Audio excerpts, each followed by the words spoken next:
14မြင်းဆောင်ဒိုင်ယာရီခမားပြောနေကြ14မြင်းဆောင်အကြောင်း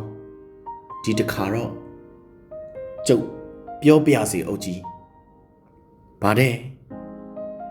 အေယာဝတီဟာဒလန်ဝတီတဲ့ဟုတ်စားဒီလိုကြားတော့ကျုပ်မှာနာနာကျင်ကျင်ပဲ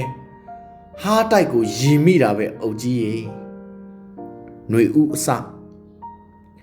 လင်းယုံကုန်းပေါ်ကိုခမားရောက်လာတာအမှတ်ရတယ်တံပြားတွေနဲ့ဖောက်ဆက်တွေဖြတ်ဆက်တွေနဲ့ထုတ်လုပ်ရေးအတွက်နမူနာလုပ်ဖို့တဲ့ဖိုတီလက်လုပ်ကိုဘလို့ဒီဇိုင်းဆွဲထားတယ်ကုန်ကြစိတ်ကဘလောက်ရှိတယ်နဲ့14မြင်းဆောင်တယောက်အေယာဝတီကိုဘလောက်ချစ်ကြောင်းကျွန်တော်ကောင်းကောင်းသိခွင့်ရခဲ့တာပေါ့ခမားပြောတဲ့အထဲမှာဘယ်နေရာမှာစုဖွဲ့နေတယ်ဘယ်ဘက်ကနေဝင်မယ်ဆိုတာတွေလဲပါသေးအေယာဝတီမြေပုံကိုအရေးကြိုတောက်ထားတယ်လို့ပါပဲဗျာ14မြင်းဆောင်တွေဟာအေယာဝတီမြစ်ထဲမှာဗေဒါတွေမျောတယ်လို့အစုလိုက်ကြီးတောင်ပိုင်းကိုရောက်လာပုံတောင်ပိုင်းမြောက်ပိုင်းနေရာအနှံ့အေယာဝတီသားတွေလက်စွမ်းပြခဲ့ပုံကျုပ်ဖြစ်ဒလန်ဝတီဆိုသူတွေကိုပြောပြခြင်းသားဗျာ14မြင်းဆောင်တွေစုပြီးမိုင်းတင်တန်းတွေကျုပ်တို့စခန်းမှာလာပေးတာကိုတတိရတယ်ခမရဘလောက်ပြင်ဆင်ထားခဲ့တယ်ဆိုတာကိုမြင်ရတော့ကျုပ်တို့အားတွေတက်ရ14မြင်းဆောင်ဆိုရင်ခမားကိုပဲပြေးပြေးမြင်မိတာအုတ်ကြီးရပြီးတော့14မြင်းဆောင်လူငယ်တွေလင်းယုံပေါက်လေးတွေဖြစ်လာတော့လဲပထမဆုံးပွဲမှာသူတို့အစွမ်းပြခဲ့တာပဲမလားမယုံမရှိနဲ့ဗျာတကယ်ပြောတာတောင်ပိုင်းရဲ့ကြာဆုံးရဲဘော်စရင်မှာအေယာဝတီကအများဆုံးဗျဒီလောက်ပါဝင်နေရက်နဲ့ဒလန်ဝတီဆိုတဲ့စကားခမားကြားရင်စိတ်ဆိုးမှကြုတ်တိတဲ့အုပ်ကြီးရေအေယာဝတီဆိုတာရာမညာတိုင်းမွန်3ရက်ထဲမှာမွန်ညအရက်မှာပါတာတဲ့အေယာဝတီဆိုတာဟင်းဒီစကားအေယာဝတီကလာတာတဲ့တချို့ကလည်းတင်တကရိုက်ပရုပဏီကလာတာတဲ့ဘယ်ကလာလားအေယာဝတီဟာစီးစင်းမြဲမလားဦးတီယာစီတက်တက်မတ်မတ်အရှိန်ဟုန်ပြင်းပြင်းနဲ့စီးမြဲဆင်းမြဲမလား14မြင်းဆောင်တွေဟာပထမမြစ်ချင်းဒုတိယမြစ်ချင်းကိုကျော်လို့ခရီးတဝက်ကျော်ခဲ့ပြီဗျအေယာဝတီရဲ့နယ်နမိတ်ကိုမြန်အောင်အထက်ကနေစောင့်မှတ်တယ်ဆိုရင်14မြင်းဆောင်တွေရဲ့အိမ်ပြန်ခရီးဟာအေယာဝတီထဲကိုရောက်နေပြီခမားကြွားတယ်လို့ပေါ့အုတ်ကြီးရေအေယာဝတီအကြောင်းခမားတို့14မြင်းဆောင်တွေကပူတိမှာပေါ့အာရခတို့အေယာဝတီထဲ point 2ခုကိုဒီရက်ထဲသိမ့်နေကြတော့ခမားကိုပိုးပြီးတတိရတယ်ဗျာအေယာဝတီမှာဓာကဆာမရှိဘူးစကခမရှိဘူးစာဘခမရှိဘူးလို့ခမားပြောဘူးတယ်လေနာတာခအောက်က73ရင်း6ဘူးအောက်က2ရင်းနဲ့လေးကျင်စစ်တင်တန်းကျောင်း3ကျောင်းရှိတဲ့အကြောင်းဟိုင်းကြီးကျွန်းမှာတော့ပန်းမော်ရီရေတက်စခန်းဌာနချုပ်ရှိတဲ့အကြောင်းဘယ်နေရာကအချက်ချာကြပြီးဘယ်နေရာတွေရရင်အေယာဝတီကြတယ်ဆိုတဲ့ခမားစကားတွေပြန်ကြားနေရပြီပသိမ်တရားပေါ်မှာအောင်နိုင်ရေးအလံတွေလွှင့်ခဲ့တယ်လို့တအူးအလံကြီးလွှင့်ကြအောင်မယ်ရွှေမုတ်ထုတ်ဖျားကိုတွားပြီးအောင်မြေနင်းရအောင်မယ်ဒီမြေဟာခမားတို့အမှတ်တရတွေထုံမှောနေတဲ့အောင်မြေအစ်စ်ဖြစ်လာခဲ့ပြီအုတ်ကြီးရေအခုတော့ခ ခမားစကားတွေတကယ်မှန်နေပြီခမားပြောခဲ့တယ်လို့ရခိုင်ဟာအေယာဝတီရဲ့အချက်ဖြစ်ခဲ့ပြီတာပေါင်းဟာတောထူလို့ခိုရမယ်လို့ခမားပြောခဲ့တယ်လို့တာပေါင်းဘက်ကအတန်တွေကိုအခုလိုကြားရင်တာပေါင်းသားကြီးခမားကျင်နဲ့နေမှာကိုကြုတ်မြင်နေတယ်ຫນွေဦးအစစစ်ကောင်စီတက်ကိုလောက်လေးကွာနဲ့ချခဲ့တာအေယာဝတီကားလို့ပြောရင်လူတွေအံ့ဩမယ်ထင်တယ်ကြုံပြုံမြို့နယ်ထဲကလှေဆွဲရွာကိုဝင်တဲ့စစ်ကြောင်းကိုလောက်လေးကွာနဲ့ပြန်ခုခံရင်14မြင်းဆောင်3ယောက်ကြခဲ့တာကိုကြုံရင်ပြောပြခြင်းသားဗျာ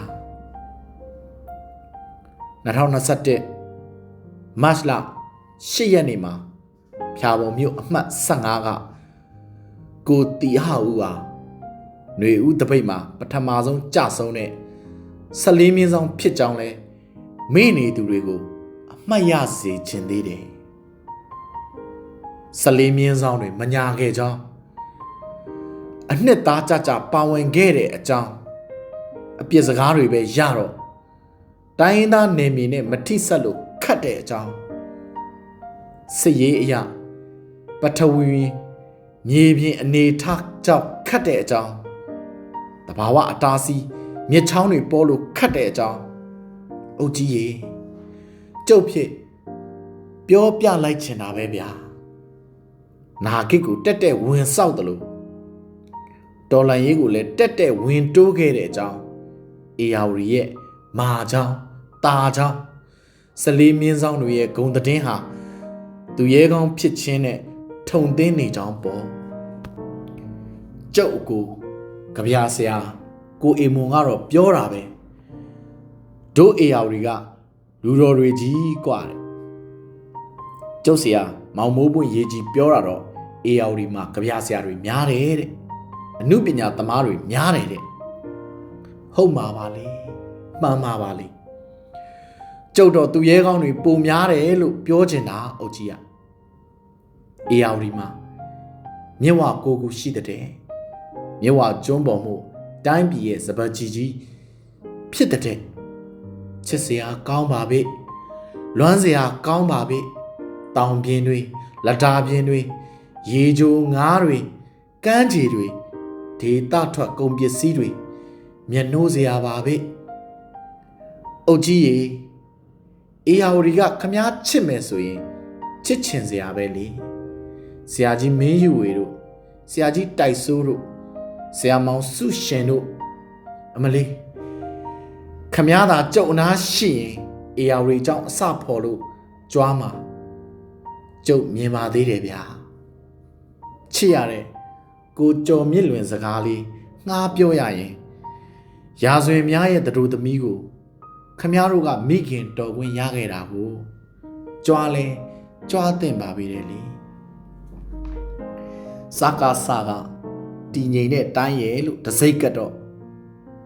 14မြင်းဆောင်တွေအသေးနာခဲ့ကြတာတွေစူးစမ်းခဲ့ကြတာတွေအခုတော့အေယာဝတီမှာရောင်နီအဖျားခတ်လို့စစ်ရနံသင်းလို့စစ်တရင်ကိုကြားပြီးကျုပ်တို့ချစ်ရတဲ့အေယာဝတီသားကြပြဆရာကြီးမောင်အောင်ပွင့်ရဲ့မြစ်ကျင်းများကြပြကိုတတိရတယ်။ဗါတဲ့မြစ်ကျင်းများအင်အားကအင်အားကိုပဲလေးစားတာသိတယ်။သိတာကိုသိတာကောင်းတယ်။သိတာကိုမသိတာမကောင်းဘူး။မသိတာကိုမသိတာပိုးမကောင်းဘူး။မြစ်ဟာမြစ်ပဲ။မြစ်ကျင်းတာကမ်းနှစ်ဖက်ပိုနီးတာမြစ်ကြောင်းကျင်းလေလေရေတွေစုလို့လာလေလေရှေ့မှာတောင်ကြီးတွေလားကြောက်ဆောင်ကြီးတွေလားရေလုံးရေစီးကိုတားလို့စီးလို့ရမတဲ့လားရေစီးတန်တဟုံးရေမုံရေမွှားတွေတဖွာဖွာတောင်တန်းကြောက်ဆောင်တွေကန့်လန့်ခံနေပြီလားလုံးဝပိတ်နေပြီလားရေလုံးရေစီးရေအရင်းမြစ်တွေပင်လယ်စီ မရောက်ရှိမလားတဲ့လေ14မြင်းဆောင်တွေဟာမြစ်ကျင်းများပဲအေယာဝတီသားတွေဟာအေယာဝတီမြစ်ကြီးတဲ့ကိုစီးဝင်တဲ့မြစ်ကျင်းများပဲပင်လယ်စီမရောက်ရှိမလားမြစ်ရဲ့အိမ်ပြန်လန်းကိုဘယ်သူတားမလဲမြစ်ရဲ့အရှိန်ကိုဘယ်သူခုခံမလဲအေယာဝတီကိုတကယ်ချစ်တဲ့14မြင်းဆောင်တွေအိမ်ပြန်နေကြပြီလေအုတ်ကြီးရေဒီစကားကိုခမည်းကြားပါစေခမည်းပြောနေကြ14မြင်းဆောင်အကြောင်းကိုခမည်းအစားဒီတခါတော့ကျုပ်တဝါကြီးပြောပြစေဗျာဒေါ်အီပြုံးရင်ကျွန်တော်ပြောပြစေကိုကောင်းကျော်ကြီးကျွန်တော်ပြောပြစေကိုအောင်သူထွေးကြီးကျွန်တော်ပြောပြစေမနီနီမိုးကြီးကျွန်တော်ပြောပြစေဆရာသားနတ်ရှင်တော်ကြီးကျွန်တော်ပြောပြစေခမည်းတော်ချစ်တဲ့အေယာဝတီအကြောင်းကျွန်တော်ပြောပြစေကိုစိုးမိုးကြီးကိုနေကြီးအေယာဝတီကိုဒလန်ဝတီတဲ့ဗျာကျုပ်ဖြစ်အသေးနာလှပေါ်နာတဲ့အကြောင်းလဲပြောရမှာပေါ့14မြင်းဆောင်သားဂျပန်ကြီးဆိုတဲ့လူငယ်လေးကိုအားမနာကြဘူးငါတို့မသေးဖြစ်ရင်ပိုချစ်ကြမယ်နော်ဆိုတဲ့ကြပြားဆရာမောင်ပိုကိုအားမနာကြဘူးခမားကိုလည်းအားမနာကြဘူးအုတ်ကြီးရေထီးမဲ့ဝါခီရွာစာတင်ကျောင်းကို2021ဒီဇင်ဘာခရစ်စမတ်နေ့ကြီး120မမတွေကြာတယ်အဲ့ဒီနေ့ဖျားသခင်မွေးနေ့မှာခီးထွက်သွားသူ2ယောက်ရှိခဲ့တယ်တယောက်ကကြပြားဆရာအေဆိုင်ကိတ်ပေါ်နာကျင်လွမ်းမောဆရာနှမျောတတ်တာဆရာအဲ့ဒီစာတင်ကျောင်းလေးနဲ့မလန်းမကန်းရှိုးဆောင်လေးမှာနောက်ထပ်အလောင်းတစ်လောင်းကိုလဲလျက်ထားပြီးတွေးကြတယ်လက်နက်ကြီးကအဆက်မပြတ်ကျနေတယ်အင်ဘတ်တွေနဲ့ရွက်ကြွေတွေနဲ့ချက်လာစွာသော14မြင်းဆောင်ဖျားသခင်မွေးနေ့မှာခရီးသွားသူတယောက်အကြောင်းပေါ့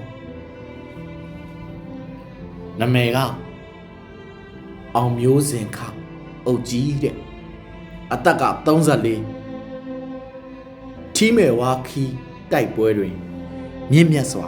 ကြာဆုံးသည်ပေါ့14မြင်းဆောင်အေယာဝတီသားကြပြားဆရာအောင်ဝေးရဲ့ချစ်လို့ရေးတဲ့ကြပြားတွေကကြပြားစာသားလေးအတိုင်းဒီခါတေးပြီးနောက်ထပ်မသေးတော့ဘူးမြစ်ကားတဲ့အချစ်ကတသက်မှာတစ်ခါပဲရှင်ရတာမြစ်ကလည်းတစ်ခက်မှာတစ်ခါပဲဖြတ်တန်းရတာတဲ့အုတ်ကြီးရေခမားအပါဝင်ခမားတို့14မြင်းဆောင်အားလုံးကတစ်ခါတေပြီးနောက်ထပ်မသေးတော့တဲ့မြစ်တွေလို့အေယာဝတီနဲ့အတူရှင်တန်ဆဲပါဗျာစီးစင်းမြဲတည်ရှိမြဲပါဗျာဒီလိုသူရဲကောင်းတွေရဲ့အသက်နဲ့အေယာဝတီရဲ့မြို့နယ်အရရက်ကဒီကာလနဲ့ရှေ့ကာလကနိုင်ကျင်းတွေဟာရာထောင်ချီပေးဆက်လျက်ရှိနေတော့ပေးဆက်သူတွေရဲ့မျက်နာမထောက်ကဲပြောကြအေယာဝတီကိုဒလန်ဝတီလို့ဘသူပြောမလဲဘသူပြောမလဲ14မြင်းဆောင်သူရဲကောင်းတွေအကြောင်းဟာပြောလို့မကုန်ဘူးရေးလို့မဝဘူးဒီစစ်မှာအသွေးကိုထက်ထွန်းညှိထားတာအသားကိုလောင်စာလှုပ်ထားတာ14မြင်းဆောင်တွေခြီလာပြီမေးနေသူတွေထလို့အေယာဝတီရေထလို့ပရုပဏီရေထလို့14မြင်းဆောင်သူရဲကောင်းတို့အေယာဝတီဟာစစ်ကိုမရှောင်ခဲ့ကြောင်း တက်သေးပြဖို့အချိန်တန်ပြီးမှတ်လားအိမ်ပြန်ခီးလဲနီးပြီအေယာဝတီဟာပင်လယ်နဲ့နီးပြီချစ်ရသူတွေပြန်ဆောင်ရဖို့နီးပြီဒီလောက်ပြောရရေးရယုံနဲ့အားမရပါပဲအုတ်ကြီးရေခမည်းပြောနေကြ